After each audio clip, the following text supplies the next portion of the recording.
Продолжают свою работу постоянные комиссии городского собрания. О повестке дня комиссии по развитию ее председатель Игорь Малышев. На прошедшем заседании комиссии по развитию разбирали следующие вопросы. Комиссия по развитию поручала Силомятскому городскому управлению провести анализ состояния и анализ нахождения сарайных сооружений, которые находятся на территории города Силомея. Этим анализом городское управление занималось в течение 2 месяцев. Также члены комиссии проходили все сараи, которые находятся на административной территории города Силомея, чтобы до заседания комиссии убедиться, в каком состоянии они находятся и какие планы в дальнейшем возможны с данными сооружениями. На заседании комиссии доклад делал отдел городского хозяйства Ольга Руина и вице-мэр по городскому хозяйству Александр Канев. Из доклада следует следующим, что данные сооружения являются бесхозными. С одной стороны, они не оформлены как сооружения, и комиссия решила, что те сооружения, которые совсем находятся в не очень хорошем состоянии, нужно или ремонтировать, или сносить. Намечены уже объекты, которые, возможно, необходимо в первую очередь привести в порядок. Это Рана 49, Маяковского 15 и Кеск 19.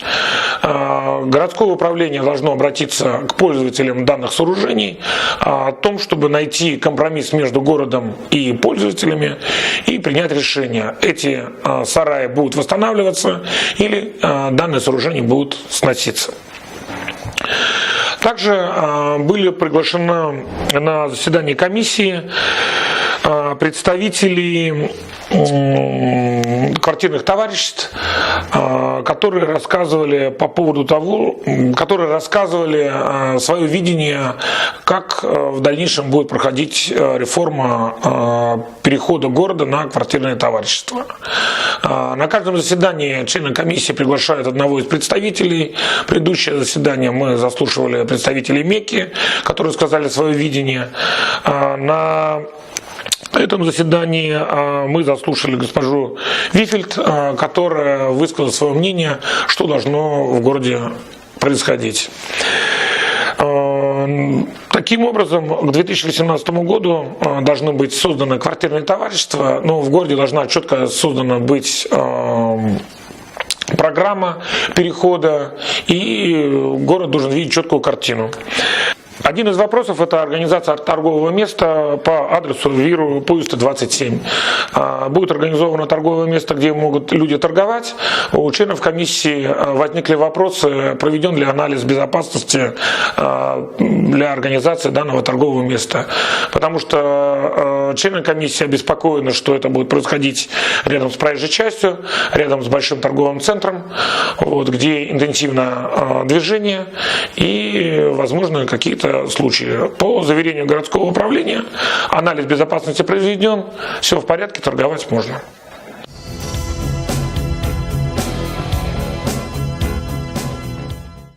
Делегация из Китая посетила наш город.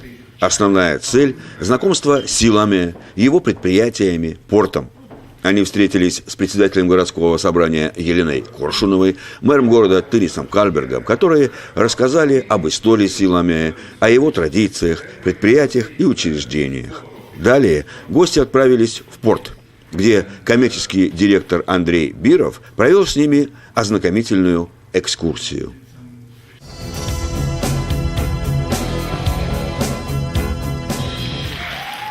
Десять лет назад выпускница Псковского хореографического училища Надежда Слюсаренко организовала в молодежном центре Улей танцевальный ансамбль «Антре». В городском центре культуры прошел отчетный концерт, который, как всегда, собрал большое количество зрителей. Надежда Геннадьевна, 10 лет назад вы пришли как выпускница Псковского училища. Вы вообще заряжены были на что? Участвовать в какой-то самодеятельности или быть руководителем коллектива танцевального? Изначально я планировала создать свой коллектив. Я и целенаправленно шла к этому делу. И первый набор у вас был шестиклассницы, пятиклассницы, которым было там 12-13 лет. Сейчас им по 23 года взрослые. Казалось бы, 10 лет, что такое? Ну, это много. Это так мало. И тем не менее. Надежда Геннадьевна, вот кого проще обучать танцу? Маленьких детей, первоклашек? Или как будто уже сформировавшихся детей, там, 15 лет у вас были, да? Кого проще? Ну, наверное, все-таки деток, которые уже постарше, 5-6 класс. Потому что дети уже изначально знали, куда они шли, зачем они шли, они уже осознанно понимали этот труд. А первый класс даже сейчас, не скажу, что все, но многие идут по настоянию родителей, хотят родителей.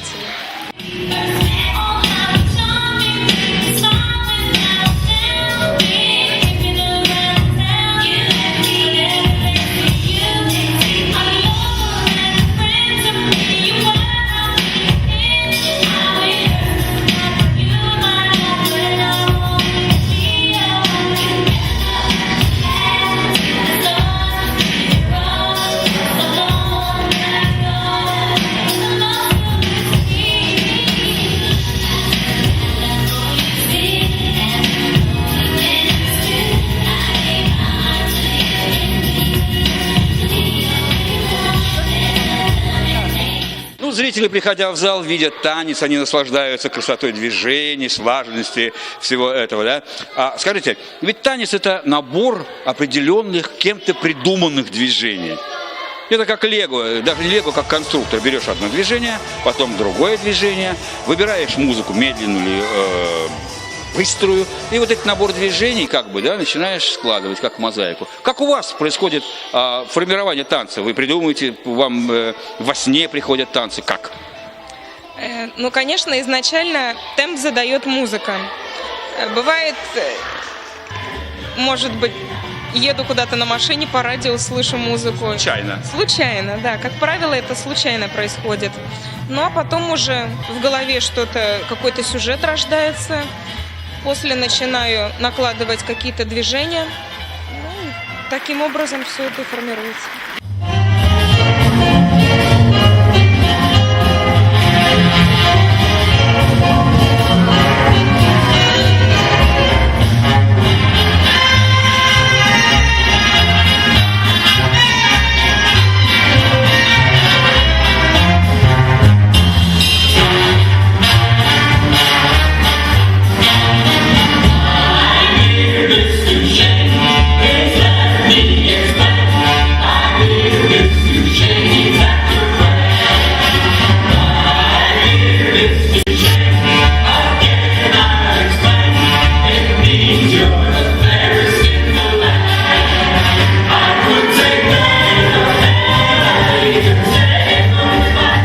Есть у вас вот свои оригинальные, так скажем, движения в танце?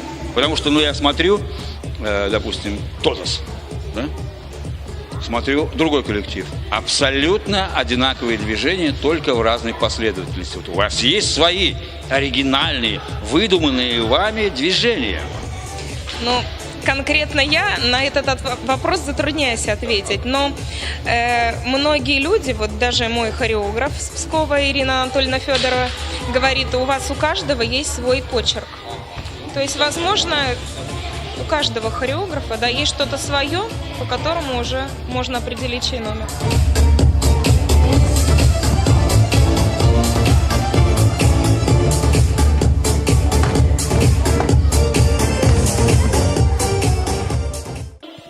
Популярность коллектива можно определить по количеству участников. Сколько у вас в коллективе детей? 115 вместе с танцевальным отделением. Повторите еще раз, сколько? 115 человек. Ну вот да, 115, наверное. 17 из них на танцевальном отделении. Я не знаю такого коллектива в городе, чтобы в коллективе занималось 115 человек.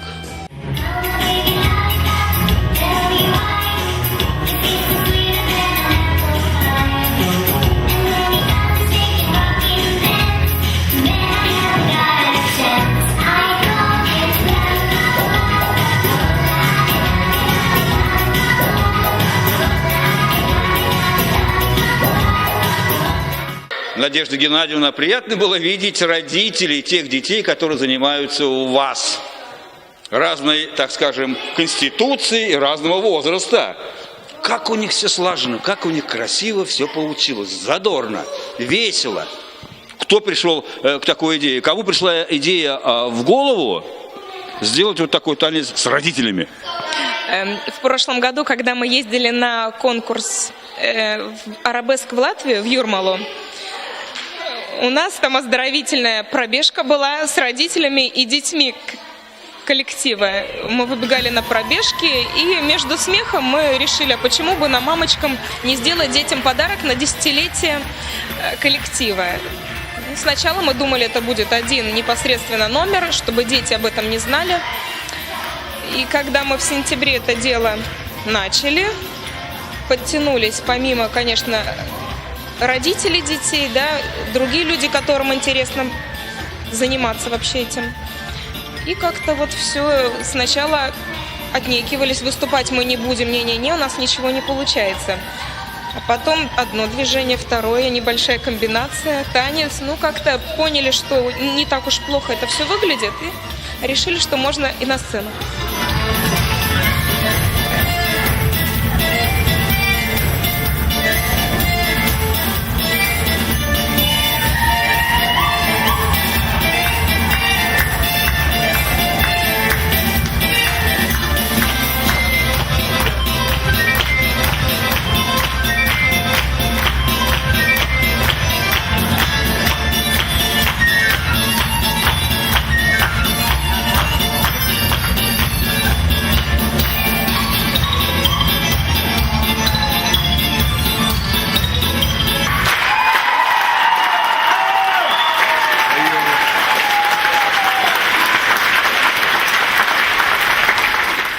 Надежда Геннадьевна, нет пределу совершенства. В голове у вас куча планов, огромное количество участников коллектива. Новые танцы ставить будете? Ну, обязательно.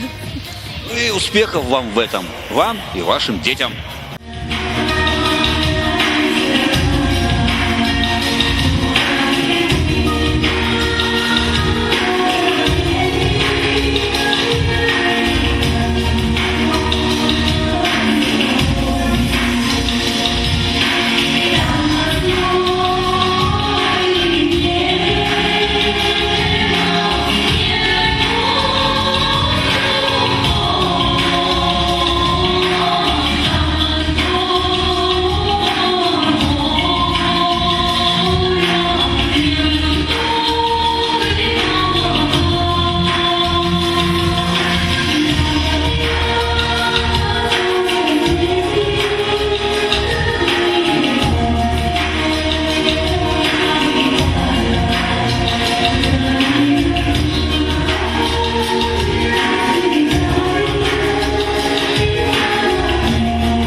Ежегодно в нашем городе в апреле и мае проходят отчетные концерты художественных коллективов «Силамия». Молодой вокальный ансамбль «Явер», руководитель Лев Липкин, удачно выступил на сцене Центра культуры. В репертуаре ансамбля украинские, русские песни.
приняли участие в концерте и гости фольклорный ансамбль «Реченька».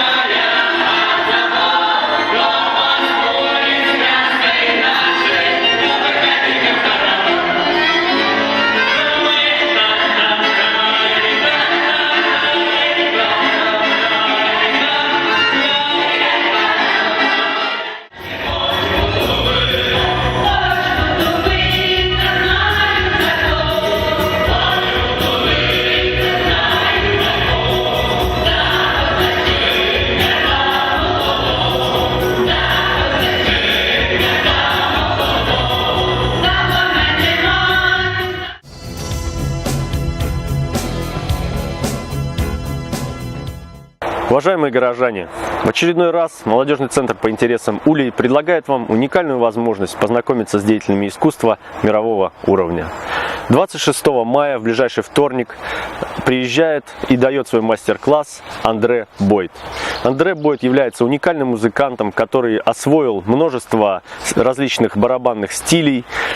Сейчас он находится в мировом турне с цирком Дю Солейл и участвует в их программе, которая называется «Куидом». Также Андре записывает музыкальные композиции, сочиняет музыку и занимается продюсированием. Поэтому не упустите свою возможность. 26 мая, в ближайший вторник, в 12 часов дня, в актовом зале Улья дает свой мастер-класс звезда мирового уровня Андре Бойд.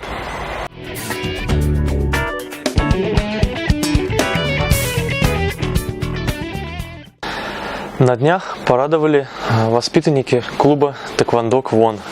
На прошедшие выходные традиционном международном турнире по тэквондо в странах Балтии, так называемый Балткап 2015, наши подопечные завоевали много медалей. Этот турнир считается крупнейшим в странах Балтии, и на прошлых выходных приняло участие более 300 человек. А сейчас зачитаю имена наших подопечных, которые получили медали. Тренер Дмитрий Веремеенко завоевал 1 золотую и 1 серебряную медаль. Другой тренер Игорь Александров завоевал также 1 золотую медаль и 1 бронзовую. Воспитанница клуба Инга Палу завоевала 1 серебряную медаль. У ее одноклубниц Виолетты Шабловской и Киры Ершовой также по серебряной медали. Воспитанник клуба Савелий Черняк завоевал 1 бронзовую медаль, а также еще 1 бронзовую в командном составе. Никита Муравлев и Дамир Комаров, у них по 1 бронзовой медали, которые они завоевали также в командном составе. Поздравим наших бойцов, а также их тренеров Николая Гринина, Дмитрия Веремеенко и Игоря Александрова с этими достижениями и пожелаем им всего наилучшего в дальнейшем. Хотелось бы, уважаемые телезрители, напомнить вам, что в июне городской бассейн будет открыт для свободного плавания. Если вы хотите ознакомиться с расписанием, то это можно сделать, подойдя к администратору спорткомплекса или позвонив по телефону 39 74 077.